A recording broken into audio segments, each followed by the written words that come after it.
추수감사절은 다 알다시피 미국에서 시작되었습니다. 1620년 메이플라워를 타고 미국으로 건너간 청교도들, 그해 거의 102명이 갔는데 반절 이상의 사람들이 추위, 질병으로 죽었습니다. 그 다음에 3월에 이들을 불쌍히 여긴 인디언이 와서 옥수수 주면서 농사짓는 법을 가르쳐 줍니다. 그래서 그 도움을 받아서 이제 추수를 하고 청교도들이 미국 땅에 안착할 수 있는 그런 일이 생겼습니다. 그 추수한 그 해 우리가 가만히 있으면 안 되겠다. 그래서 인디언들을 초대해서 대접하고 함께 기뻐했던 것이 추수감사절의 유래입니다. 미국에서 추수감사절의 의미는 굉장히 큽니다. 처음에 추수감사절은 미국이 백인들의 나라가 아니다, 목숨을 비추고 시작한 나라임을 말하고 있기 때문입니다. 인종 장벽을 넘어서서 약한 자, 불쌍한 자들을 긍휼히 여기고 나눔의 손길을 내밀어야 되는 감사 축제일임을 말하고 있는 것이기 때문입니다. 우리나라에서의 수확기는 추수과 비슷하기 때문에 우리나라에서 많은 어떤 사람들은 우리나라에서 추수감사절은 추석으로 대체를 해야 된다, 그런 주장을 많이 합니다. 그래서 우리 UF 지부 중에서도 어떤 지부들은 추석에 추수감사절을 드립니다. 하지만 한국의 추수감사절 유래를 생각하면 좀 더 고민해 볼 필요가 있습니다. 한국은 한국 최초의 교회, 그 교회가 소래교회인데요. 그 소래교회의 장로였던 서경조 장로가 이제 추수감사절 이렇게 합시다라고 제안해서 시작되었습니다. 그것은 한국에 처음 선교사로 들어오신 분 알렌의 입국일 11월 10일을 추수감사절로 하자, 이렇게 제안을 합니다. 그래서 이제 한국에서 추수감사절이 시작되었습니다. 당시 선교사 입국은 절대 희망을 의미했습니다. 그때 한국의 상태가 어땠습니까? 열강에 눌려서 망해가는 땅이었습니다. 구습, 또 질병, 미신, 그런 것들에 쩔어서 영적으로 죽어가는 그런 땅이었습니다. 그러한 절망의 땅에 손을 내밀은 하나님의 희망입니다. 한국의 추수감사절은 절망 중에도 희망을 보시는 하나님, 없는 것을 있는 것으로 부르시는 희망의 하나님을 기념하는 축제인 것입니다. 우리가 추수감사절을 기념할 때 그 최초의 의미를 생각하면서 나에게 추수감사절은 어떤 의미가 있는가, 저렇게 되물으시기를 기도합니다. 오늘 우리는 시편 23편을 추수감사절 말씀으로 받았습니다. 한 해를 돌아보면 좋은 일도 있고 힘든 일도 있을 것입니다. 어떤 일들은 오래도록 상처로 남아서 가시처럼 내 영혼을 찌를 수 있습니다. 다윗에게 그런 상처가 없었기 때문에 오늘의 고백을 드린 것은 아닐 것입니다. 오히려 그 반대가 아닐까 생각이 듭니다. 오늘 말씀의 전편 시편 22편에서는 다윗은 스스로를 벌레다, 사람이 아니다, 이렇게 고백하고 있습니다. 그는 사람들의 비방 또 조롱이 되어서 많은 고통을 겪고 있었기 때문입니다. 사울에게 쫓겼을 때의 사건인지 아니면 아들의 반역으로 인한 마음의 고통인지는 알 수 없지만 다윗은 그 갖가지 비만과 고통을 맛본 가운데 시편 23편에 고백을 드린 것입니다. 그런 고통의 터널을 지나며 만들어지고 드려진 고백이라 할 수 있습니다. 다윗의 찬송시를 통해서 우리 또한 하나님을 향해서 합당한 감사의 단을 쌓을 수 있기를 기도합니다. 1절을 같이 읽어보시겠습니다. 시작. 여호와는 나의 목자시니 내게 부족함이 없으리이다. 성경은 하나님과 인간의 관계를 여러 가지로 표현합니다. 때로는 아버지와 아들, 때로는 왕과 백성, 때로는 남편과 아내, 또 주인과 종으로 표현하기도 합니다. 그런데 다윗은 여기에서는 목자와 양으로 고백합니다. 우리가 다윗 시대 사람들처럼 짐승양을 쳐보았다면 아마 1절의 고백이 지금보다 더 강렬하게 우리 마음에 와닿지 않을까 생각이 듭니다. 목자와 양은 생명으로 연결된 관계입니다. 단지 생명의 관계라는 의미를 말하고자 했다면 여호와는 나의 아빠이시니 라고, 또는 여호와는 나의 엄마이시니라고 고백해도 될 수 있습니다. 그런데 양과 목자라는 표현을 했다는 것은 지극히 하찮은 자의 생명을 보호하고 양육하는 관계를 의미합니다.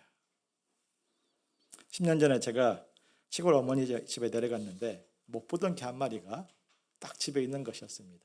예쁜이였습니다. 이름이. 본래는 시골에 버려진 유기견이었습니다. 작은 형이 근무하던 시골 농협 근처에 버려진 개였는데 작은 형이 불쌍해서 농협의 한 구석에다가 집을 만들어주고 사료를 주었습니다. 그런데 문제는 농협에 근무하는 다른 사람들 중에 개를 학대하는 사람들이 있었다는 것입니다. 막 구박하고 때리고. 그런데 어느 날 누군가에게 맞았는지 모르겠지만 이 한쪽 눈이 터져서 피가 나고 실명이 든 것을 보았습니다. 그래서 안 되겠다 싶어서 이제 그 개를 어머니 집으로 데려왔습니다. 어머니는 실명이 든 개를 보고 예쁜이라고 불러주었습니다. 여기서만큼은 예쁨을 받아라 하는 의미로 예쁜이다 이름을 불러주었습니다. 예쁜이가 저를 처음 보고 낯설어서 지었는데 그러자 그 모습을 본 형이 무척 기뻐하며 말하는 거였습니다. 이야, 예쁜이 잘 짓네. 나는 예쁜이가 성대 수술해서 못 짓는 줄 알았는데 그게 아니었어. 이제 바깥에서 버려지다 있다 보니까 두렵고 무서워서 감히 짖을 수 없었는데 여기가 집이다 생각하니까 얘가 짖는 거야 하면서 굉장히 기뻐하는 모습을 보았습니다. 만약 예쁜이가 다윗처럼 시를 쓸 수 있다면 아마 저는 작은 형을 향해 그렇게 고백하지 않았을까 생각이 듭니다.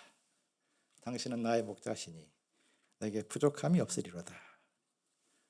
사람의 먹고 남은 밥을 주고 마당 한 구석 허름한 곳에서 잠을 잤는데도 아마 그렇게 고백하지 않았을까 생각이 듭니다. 버려지고 상처 입고 죽음으로 끌려가는 하찮은 존재를 아끼고 사랑하고 보호하고 양육하는 것이 양과 목자의 관계입니다. 현대인들은 불안과 두려움의 공격을 끊임없이 받고 있습니다. 팬데믹으로 인해서 많은 사람들, 600만 명 이상의 사람들이 세계적으로 죽었습니다. 기후위기, 환경위기, 자원고갈, 전쟁과 탈세계화로 인해서 불안과 두려움은 줄어들기는커녕 점점 커져가고 있습니다. 또한 인간관계에서 오는 불안, 또 불안전한 모습을 가진 자아인식에서 오는 불안도 있습니다. 우리나라 2030 사망 원인의 1위가 자살입니다. 매일 40명 이상의 사람들이 스스로 자기 목숨을 끊고 있습니다. 절대 빈곤의 시대를 벗어났는데 상대적 빈곤감은 그로 인한 무존재, 무의미의 박탈감은 점점 높아지고 있습니다. 많은 사람들이 부자가 되면 상대적으로 빈곤감에서 벗어나서 행복을 누릴 것이라 생각합니다. 돈은 나의 목자시니 내게 부족함이 없으리로다. 그런 고백을 하는 사람들이 많습니다. 그러나 삶의 현장에서 매번 느끼는 것은 그런 것들이 목자가 될 수 없다는 것입니다.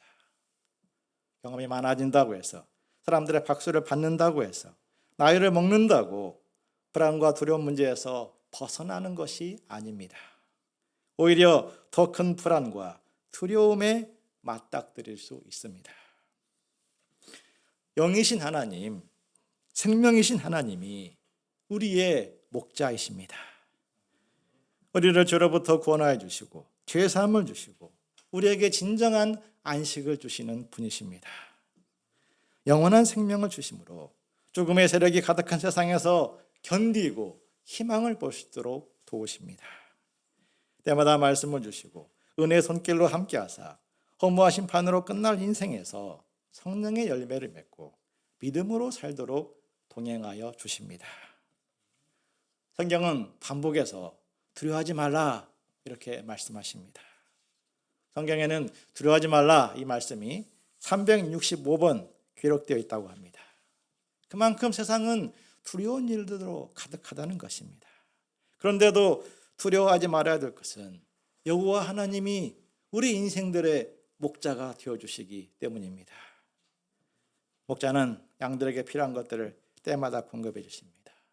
때마다 연단을 주시고 축복이 필요하면 축복을 주십니다. 무엇보다 자기의 목숨을 내어주심으로 우리에게 생명을 공급해 주십니다. 그를 통해서 믿음으로 살게 하시고 성령의 열매를 맺게 하시고 영원한 하나님의 나라에 들어오게 하십니다. 세상 사람들은 당장 눈에 보이는 결과를 따라 울고 있지만 우리는 목자이신 하나님을 바라보며 확신 가운데 믿음으로 고백해야 되겠습니다.